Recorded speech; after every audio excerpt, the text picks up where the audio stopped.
Welcome to the Deep Dive. Today, we're plunging into something really universal, super powerful, actually. Mm-hmm. How we talk about what we do for work. Right. It seems simple, but it's huge. Exactly. We've got this fantastic material you shared, this really comprehensive guide on describing your job in English. Covers everything, daily stuff, big dreams. The whole spectrum. Yeah. And our mission, like always, is to kind of sift through it, pull out the really crucial bits, the nuggets of knowledge. Give you that shortcut. Right. A shortcut so you can feel confident talking about your professional life. So, Reddy, let's unpack this. Okay. And what's truly insightful here, I think, is that knowing how to talk about your work, it's not just like a language thing. No, it's about clarity, definitely. About making connections.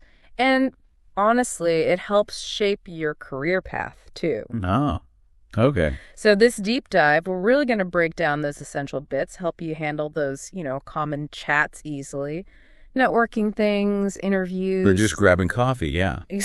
So that basic question, right? What do you do? That's always the start. Always. And I love how the guide tackles it. So simple. Straight to the point. Mm-hmm. Directness. Like, I'm a teacher or I work as a designer. Simple. It even uses examples from, like, our own material. A presenter who's a presenter on Mr. English and also a content creator. Right. Or the English teacher. Yeah. Mm-hmm. That direct approach, it feels, important for that first impression. It really is, because that simplicity, it's kind of deceptively powerful. It's not just language. It's like instant personal branding. Micro pitch. Exactly. Your first answer is your micro pitch. Keep it clear, concise, confident, sets the tone right away. Okay. And the material also touches on where you work. Yeah. Simple phrases like, I work for a marketing agency. Right. Or, maybe you're like me, I'm self-employed, which the guy explains nicely, just means I'm my own boss. Gotcha. Getting that clarity up front, it's just fundamental. Okay, so you nail the what and the where.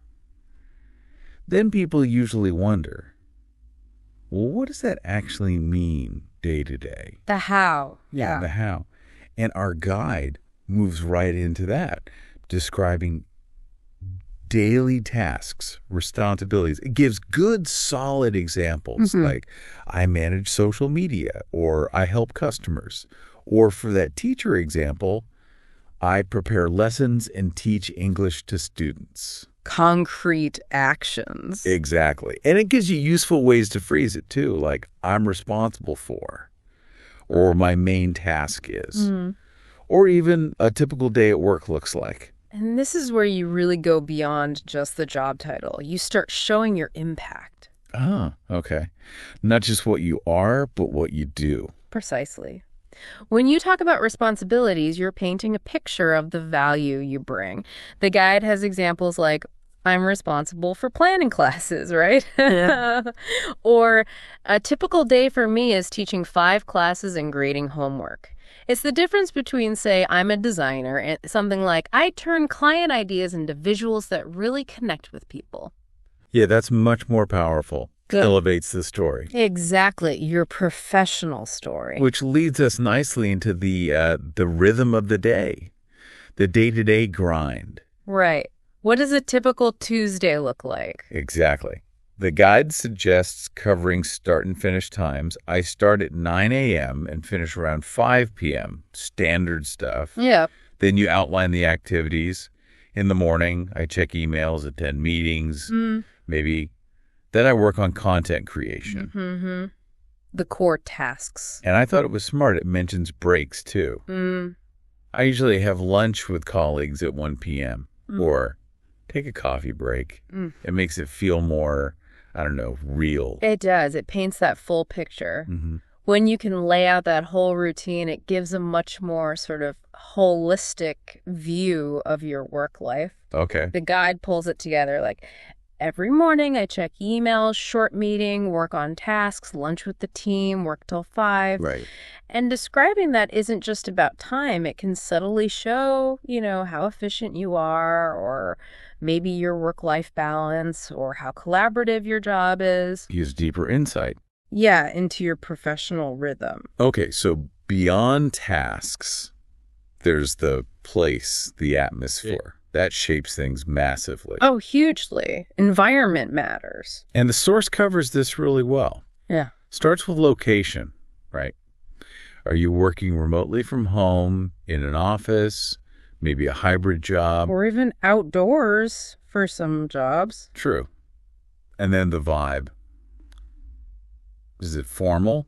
You know, suits, strict rules. Or informal, like the guide says, relaxed, maybe wear jeans. Yeah, that distinction feels pretty key. It really is. Because that environment, it seriously impacts your productivity, sure, but also your job satisfaction, your well-being. Makes sense. The guide has that nice example.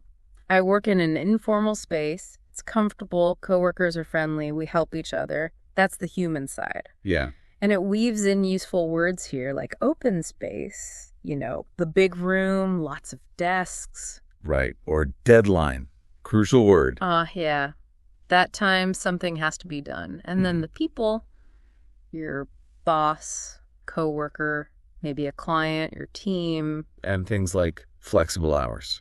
Exactly. Being able to describe all that clearly, using those terms, it gives a much fuller picture of your professional world. Okay, now for the big one. The million-dollar question.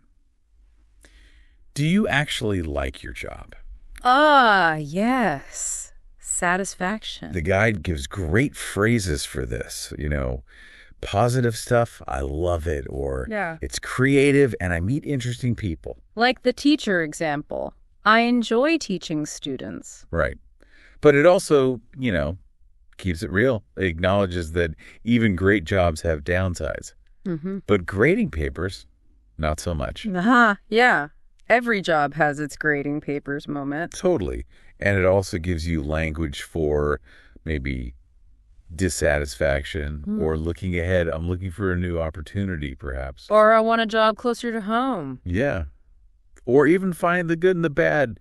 My job is stressful, but I love the people I work with. That's relatable. It is. And this whole area, it's really crucial for self-reflection. The guide mentions phrases like, what I enjoy most is, and what I enjoy least is. But why is talking about this stuff so important? I mean, beyond just venting or celebrating. What's the deeper purpose for your career? That's a good question. I guess it's about figuring out what actually drives you. Your real motivations. Exactly right. Reflecting on this stuff gives you clarity. Real clarity that can genuinely guide where you go next in your career. Okay. It helps you pinpoint what motivates you, what drains you, maybe what changes you need to make. It's powerful self-awareness. Yeah, I could see that. Like I realized once I loved the strategy in a role, but the constant travel, exhausting. Knowing that helped me look for something with more, remote options. Makes sense. And it's also really valuable to look back where you've been. Past experiences, yeah. The guide helps with that using that simple, I used to work structure, like nice and easy. I used to work at a small company. Or I used to work part-time in a coffee shop when I was a student. Classic. Totally. But what really stands out here isn't just listing old jobs. It's what you got from them. The learning part. Yes. The guide stresses highlighting what you learned. I learned customer service, maybe, or I learned to manage a team. Okay. Talking about those past experiences, the skills you picked up, it shows growth, adaptability, transferable skills. Which are always valuable. Always shows how your journey shaped you. So, building on that, where are you heading? Future goals. The exciting stuff. Yeah. Our source has some great examples of aspirations. Like, imagine saying, I'd love to travel the world and teach English. In different countries. Sounds amazing. Or I want to run my own YouTube channel full time. Big dreams. Ambitious. It also gives other phrases. I want to become an expert in my field. Yeah. Or I want to improve my digital skills. And I like this one. My dream job is to inspire people through content. Nice. But beyond just sharing these goals, there's real power in actually saying them out loud, articulating them. How so? Well, it raises a question, doesn't it? For anyone trying to move forward, how does actually talking about your goals help you get there? Does it make them more real somehow? I think it must. It gives you something to aim for, right? Like a target. Precisely. A North Star, like you said. Visualizing it, verbalizing it, your dream job, your next step.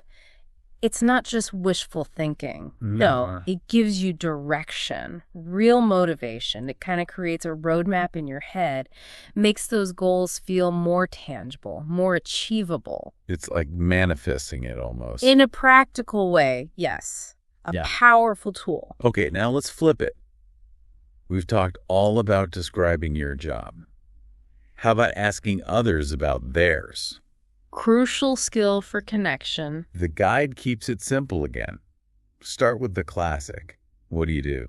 The universal opener. Then, to go deeper, use those great follow-up questions from the source.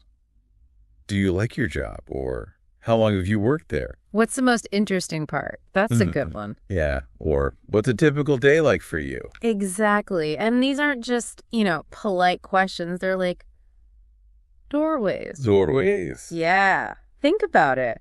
A few thoughtful questions can open up amazing networking chances, spark ideas for your own career. True.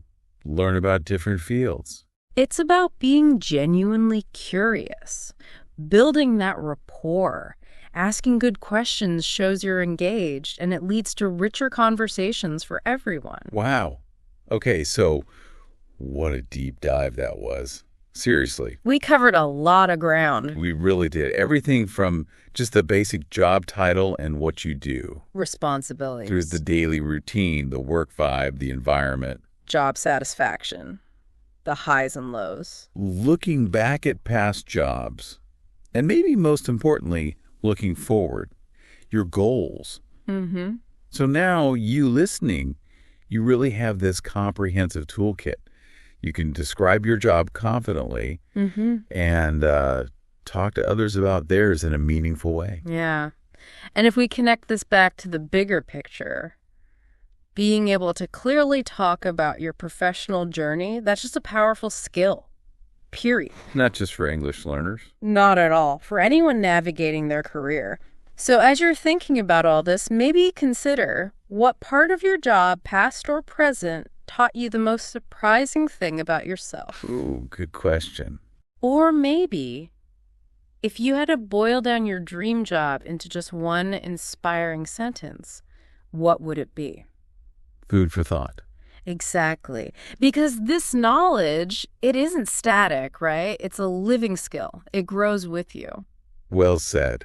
Thank you so much for joining us on this deep dive. My pleasure. See you next time for more nuggets of knowledge.